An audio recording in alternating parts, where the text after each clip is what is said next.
Hi hello friends, പുതിയൊരു സ്റ്റോറിയിലേക്ക് എല്ലാവർക്കും സ്വാഗതം. അങ്ങനെ നമ്മുടെ സൗഭാഗ്യ മുത്തശ്ശിയാണെങ്കിൽ അജയ് വിവാഹത്തിന് താല്പര്യമില്ല എന്ന് പറഞ്ഞ് മോതിരം ഊരിക്കൊടുത്തത് കൊണ്ട് തന്നെ മുത്തശ്ശിക്ക് വല്ലാത്ത പ്രയാസവും സങ്കടവും മനപ്രയാസവും ഒക്കെ വരികയാണ് കേട്ടോ. അങ്ങനെ മുത്തശ്ശിയാണെങ്കിൽ ഒരു നീണ്ട യാത്ര തന്നെ പോകാൻ തീരുമാനിക്കുകയാണ്. നീണ്ട യാത്ര എന്ന് പറയുമ്പോൾ ഈ സൗഭാഗ്യമംഗലൂരം വിട്ട് ഇനി ഭഗവാന്റെ അടുക്കലേക്ക് അല്ലെങ്കിൽ പല അമ്പലങ്ങൾ കയറിയിറങ്ങി അവിടെ ഇനി ജീവിതകാലം കഴിച്ചു കൂട്ടാം എന്നൊക്കെ പറഞ്ഞ് തീരുമാനം എടുത്തുകൊണ്ട് ഇറങ്ങാൻ നിൽക്കുകയാണ് കേട്ടോ. ഇത് കണ്ടിട്ട് സൗഭാഗ്യമംഗലത്തിലുള്ള എല്ലാവരും ഞെട്ടിത്തെരിച്ച് നിൽക്കുകയാണ്. അപ്രതീക്ഷിതമായി മുത്തശ്ശിയുടെ ഈ ഒരു തീരുമാനം എല്ലാവരെയും ഞെട്ടിക്കുന്നതായിരുന്നു കേട്ടോ.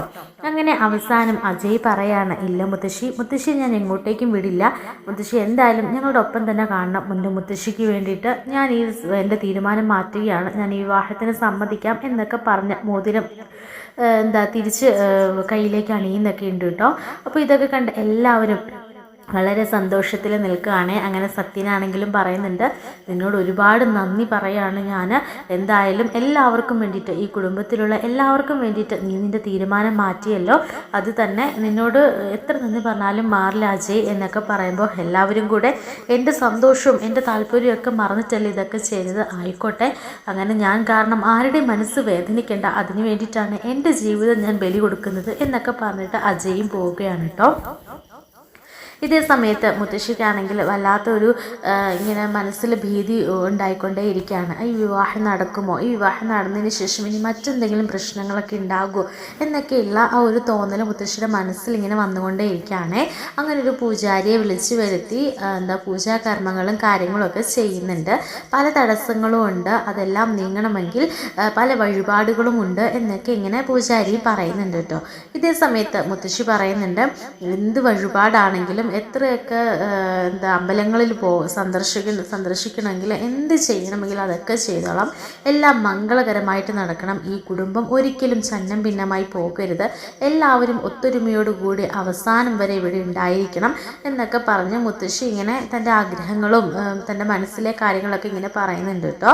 ഇതേ സമയത്ത് മുത്തശ്ശി തന്നെ പറയുന്നുണ്ട്, ഞാൻ എന്തായാലും ഇവിടെ നിന്നും കുറച്ച് അമ്പലങ്ങൾ സന്ദർശിക്കാമെന്ന് നേർന്നു പോകാൻ ഒരുങ്ങിയപ്പോഴാണ് എൻ്റെ കൊച്ചുമോൻ ആ തീരുമാനങ്ങളൊക്കെ മാറ്റിയത്. പക്ഷെ ഞാൻ കുറച്ച് കാര്യങ്ങൾ തീരുമാനിച്ചത് കൊണ്ട് തന്നെ എന്തായാലും കുറച്ച് അമ്പലങ്ങളിൽ പോയി എൻ്റെ മനസ്സിലെ ഭാരം ഇറക്കി വെച്ച് എൻ്റെ മക്കൾക്ക് വേണ്ടിയിട്ട് എനിക്ക് നന്നായി പ്രാർത്ഥിച്ച് അവരുടെ ജീവിതം മുഴുക്കെ അവർ സന്തോഷത്തോടെ ജീവിക്കാൻ വേണ്ടിയിട്ട് എനിക്ക് നല്ല രീതിയിലൊന്ന് ചെന്നൊന്ന് പ്രാർത്ഥിക്കണം, എല്ലാവരുടെ അടുക്കലേക്ക് ചെല്ലണം എന്നൊക്കെ പറയാൻ കേട്ടോ.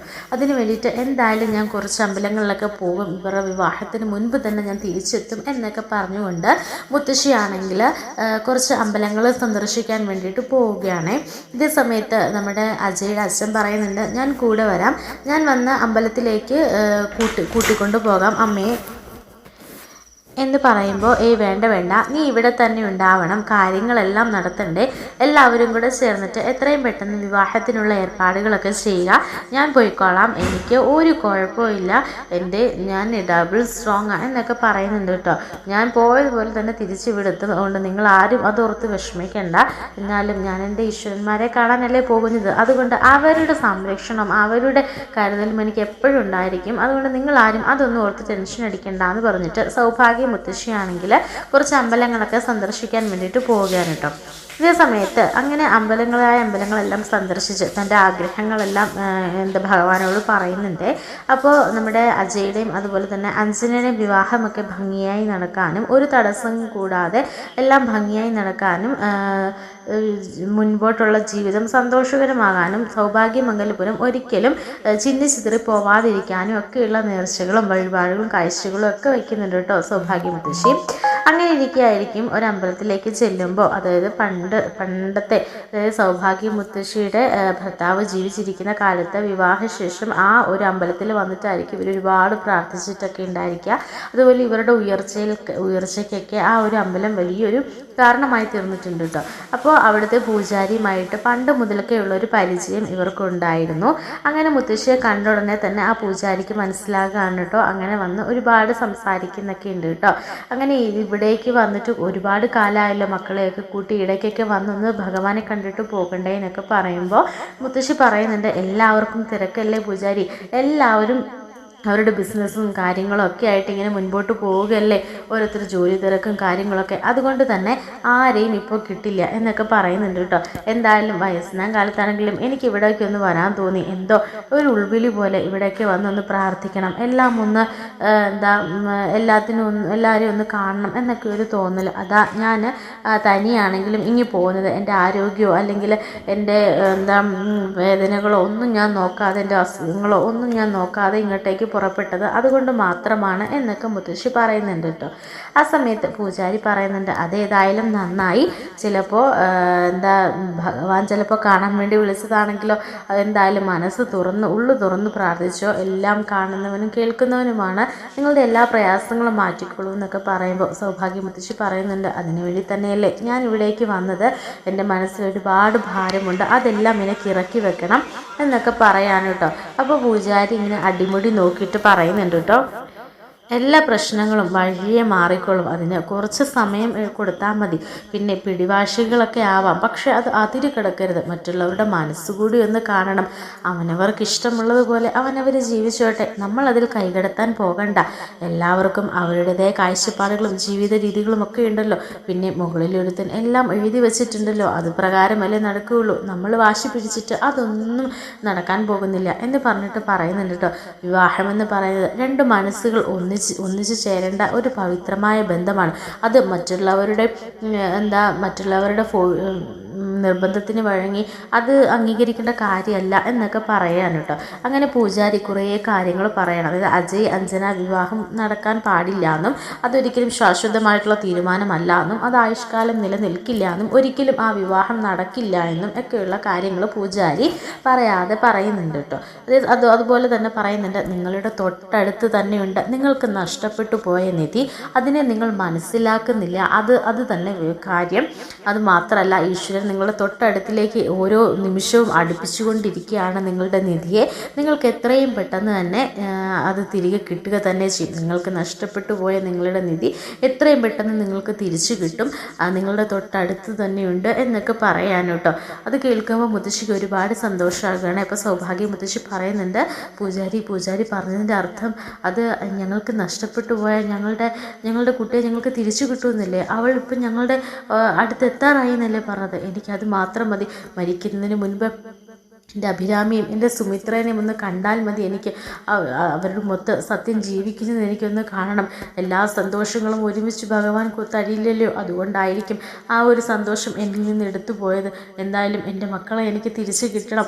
അതിന് എന്ത് പോംവഴികളാണുള്ളത് പൂജാരി, എന്ത് വേണമെങ്കിലും ചെയ്യാം, എന്ത് പ്രായശ്ചിത്തം വേണമെങ്കിലും ചെയ്യും. അവരെവിടെയാണ് എന്നൊക്കെ പറയുമ്പോൾ പൂജാരി പറയുന്നുണ്ട്, അവരെവിടെയാണുള്ളതെന്നൊന്നും എനിക്കറിയില്ല. എൻ്റെ മനസ്സിൽ ഈശ്വരൻ തോന്നിച്ച കാര്യം ഞാൻ നിങ്ങളോട് പറഞ്ഞു, അത്ര തന്നെ.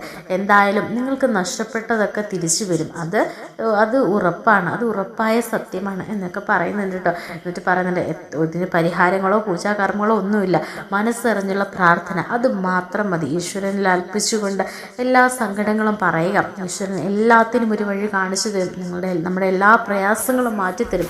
അതുകൊണ്ട് അതൊന്നും ഓർത്ത് ടെൻഷൻ അടിക്കണം, സന്തോഷമായിട്ട് വീട്ടിലേക്ക് മടങ്ങിക്കോളൂ എന്നൊക്കെ പറയാൻ കേട്ടോ.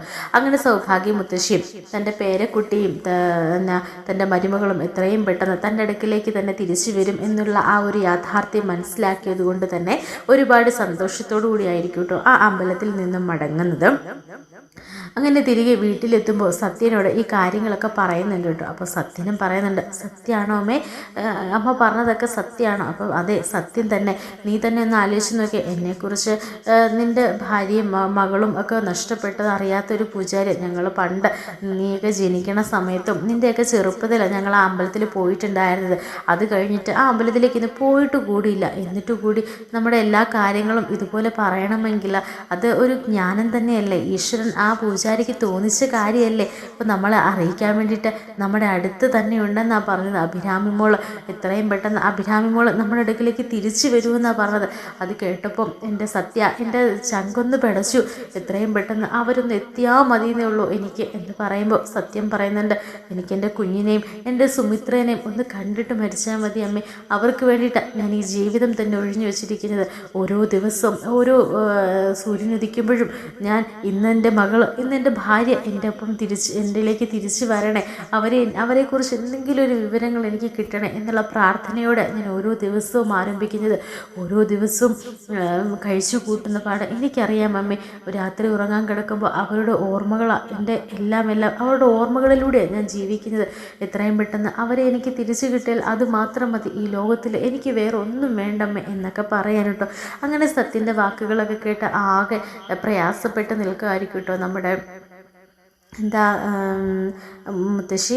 പിന്നീട് കാണിക്കുന്ന എന്താണെന്ന് വെച്ച് കഴിഞ്ഞാൽ നമ്മുടെ സത്യന് വഴിയിൽ വെച്ചിട്ട് പണ്ട് തൻ്റെ ഈ ഭാര്യ സുമിത്രയും അതുപോലെ തന്നെ മകളും കൂടെ പോയിക്കൊണ്ടിരുന്ന ഇവരുടെ ഒരു ഡ്രൈവറായി പുരുഷോത്തമൻ എന്ന് പറയുന്ന ഒരാളെ വഴിയിൽ വെച്ച് കാണുന്നുണ്ട് കേട്ടോ. അപ്പോൾ അദ്ദേഹം കാലുകളെല്ലാം ഒടിഞ്ഞ് വല്ലാത്തൊരു അവശനായ ഒരു അവസ്ഥയിലായിരിക്കും നിൽക്കുന്നത്. ആ ഒരു സമയത്ത് പെട്ടെന്ന് തന്നെ പുരുഷോത്തമനെ കാണുന്ന നമ്മുടെ സത്യനോട് ചെല്ലുന്നുണ്ട്. പുരുഷോത്തമ, എന്നെ മനസ്സിലായോ എനിക്ക് എന്നൊക്കെ ചോദിച്ചു ഓരോ കാര്യങ്ങൾ പറയണം. നിനക്കറിയാമോ എൻ്റെ സുമിത്രയും മോളും എവിടെയാണെന്ന്? അവസാനമായിട്ട് അവർ നിൻ്റെ കൂടെയല്ലേ വന്നത് എന്നൊക്കെ പറഞ്ഞിട്ട് പുരുഷോത്തമ നീ എന്തെങ്കിലും ഒന്ന് പറയാന്നൊക്കെ പറയുമ്പോൾ പെട്ടെന്ന് നെർവസായി പുരുഷോത്തമൻ അങ്ങനെ കുഴഞ്ഞു വീഴുകയാണ് കേട്ടോ. നല്ല പ്രായം ഒരുപാടായില്ലെങ്കിൽ പോലും ശരീരമൊക്കെ വല്ലാത്തൊരു അവശ്യ നിലയിലായതുകൊണ്ട് തന്നെ പെട്ടെന്ന് അങ്ങ് കുഴഞ്ഞു വീഴാണ് കേട്ടോ. അങ്ങനെ ഹോസ്പിറ്റലിലേക്ക് കൊണ്ടുപോകുകയാണ്. ഇതേ സമയത്ത് പുരുഷോത്തമനെ കണ്ടുവെന്നും എന്തെങ്കിലും ഒരു വിവരം കിട്ടും, പുരുഷോത്തമനെ ഞാൻ ഹോസ്പിറ്റലിലാക്കിയിട്ടുണ്ടെന്നൊക്കെയുള്ള കാര്യങ്ങൾ സത്യൻ വിളിച്ചിട്ട് നമ്മുടെ അജയോട് പറയുമ്പോൾ ഹോളിൽ എല്ലാവരും ഇരിക്കുന്ന സമയത്തായിരിക്കും കേട്ടോ. എന്താ അങ്കിൾ പറഞ്ഞ സത്യമാണോ? ഞാൻ എത്രയും പെട്ടെന്ന് അവിടേക്ക് എത്താമെന്ന് പറയുമ്പോൾ മുത്തശ്ശി കാര്യം ചോദിക്കുമ്പോൾ പറയുന്നുണ്ട് പുരുഷോത്തമനെ കണ്ടുവെന്ന്. പുരുഷോത്തമൻ ഹോസ്പിറ്റലിലുണ്ട്, അപ്പോൾ അങ്കിൾ അവിടെ നിൽപ്പുണ്ട്. സുമിത്ര ആൻറ്റീനെയും അതുപോലെ തന്നെ അഭിരാമിയെക്കുറിച്ച് എന്തെങ്കിലും ക്ലൂ കിട്ടിയാലോ ഞാൻ വേഗം വരാമേന്ന് പറഞ്ഞിട്ട് പോകുകയാണ് കേട്ടോ. ഇത് കേൾക്കുമ്പോൾ ഭവാനി ഒന്ന് ആടി ഉലയുന്നുണ്ട് കേട്ടോ, ഒന്ന് വിറയ്ക്കുകയാണ്. അങ്ങനെ പെട്ടെന്ന് തന്നെ നമ്മുടെ അജയ് ആണെങ്കിൽ ഹോസ്പിറ്റലിലേക്ക് പോവുകയാണ്. അങ്ങനെ ഹോസ്പിറ്റലിൽ ചെന്ന് കഴിയുമ്പോൾ നമ്മുടെ അവിടെ പുരുഷോത്തമനാണെങ്കിൽ ആകെ ഒരു സഡേഷനിൽ കിടക്കുകയായിരിക്കും. അപ്പോൾ ഡോക്ടർ പറയുന്നത് ഒത്തിരി സ്ട്രെസ്സൊന്നും കൊടുക്കരുത്, ആകെ ഇതായിട്ട് കിടക്കുകയാണ്, സിക്കായിട്ട് കിടക്കുകയാണ്, കുറച്ചൊന്ന് ഭേദമായി കഴിഞ്ഞിട്ട് എന്തെങ്കിലും ചോദ്യങ്ങൾ ചോദിച്ചാൽ മതി എന്നൊക്കെ പറയുന്നുണ്ട് കേട്ടോ അജയോടൊക്കെ. അത്രേ ഉള്ളൂ ഡോക്ടറിന് പറയാണ്. അങ്ങനെ നമ്മുടെ കുറച്ച് നേരം കഴിയുമ്പോൾ തന്നെ സത്യനെ നോക്കി ഇങ്ങനെ കണ്ണ് തുറക്കുകയാണ് പുരുഷോത്തമൻ. അപ്പം അജയ് കണ്ടോ? കണ്ണു തുറന്നു. പുരുഷോത്തമ, നിനക്കറിയാമോ എൻ്റെ മകളും എൻ്റെ ഭാര്യയും എവിടെയാണെന്നുള്ള സത്യം നിനക്കറിയാമോ? അവസാനമായിട്ട് അവർ നിൻ്റെ കൂടെ വന്ന് പിന്നീട് കേൾക്കുന്നത് അവരെയും കാണാനില്ല, നിന്നെയും കാണാനില്ല എന്ന്. അന്നത്തെ ആക്സിഡൻറ്റിൽ വല്ലതും സംഭവിച്ചതാണോ? നിൻ്റെ ഈ പരിക്ക് എന്താ പറ്റിയത്? എൻ്റെ ഭാര്യയും മകളും ജീവിച്ചിരിപ്പുണ്ടോ? നിനക്കറിയാമോ എന്നൊക്കെ പറയുമ്പം എനിക്കറിയാം സാറേ, എല്ലാത്തിനും ഉത്തരവാദി ഞാനാ, എല്ലാത്തിനും കാരണക്കാരൻ ഞാനാ, മനഃപൂർവ്വം അവരെ കൊണ്ട് കൊലയ്ക്ക് കൊടുത്തത് ഞാനാ എന്നൊക്കെ പറയുമ്പോൾ എന്താ പുരുഷോത്തമായി പറയുന്നത്? നീ കൊണ്ട് കൊലയ്ക്ക് കൊടുത്തുന്നു, നീ എന്താ കാര്യം എന്ന് തെളിച്ച് പറയാന്ന് പറയുമ്പോൾ പുരുഷോത്തമൻ പറയുന്നുണ്ട് അത് പിന്നെ സാറേ, അന്ന് ഞാൻ സാറിൻ്റെ ഭാര്യയും കുഞ്ഞിനെയും കൊണ്ട് പോയപ്പോൾ മറ്റൊരാളുടെ നിർദ്ദേശപ്രകാരം അവരെ ഞാൻ വേറെ റൂട്ട് മാറ്റി കൊണ്ടുപോവുകയായിരുന്നു. അങ്ങനെ അവരെ കൊന്നു കളയാൻ വേണ്ടിയിട്ട് മറ്റൊരാളുടെ കയ്യിൽ ഏൽപ്പിക്കാൻ എന്നോട് പറഞ്ഞു. അങ്ങനെ ഞാൻ കൊണ്ടുപോയി. ആരാ അതെന്ന് അറിയാമോ സാറിന്? അത് മറ്റാരുമല്ല, ആ ദ്രോഹി, ആ കുടുംബങ്ങളൊക്കെ അന്ന് മുതൽ ഞാൻ അനുഭവിക്കുക. എൻ്റെ കാലുകൾ വരെ നഷ്ടപ്പെട്ടിട്ട് ഞാൻ ഇവിടെ നിൽക്കുന്നത് ദൈവം എനിക്ക് തന്ന ശിക്ഷയാണ്. അവള എല്ലാത്തിനും കാരണക്കാരി എന്ന് പറഞ്ഞിങ്ങനെ പറയാൻ തുടങ്ങുമ്പോൾ ഭവാനി പെട്ടെന്ന് തന്നെ ഹോസ്പിറ്റലിലേക്ക് എത്തുന്നുണ്ട് കേട്ടോ.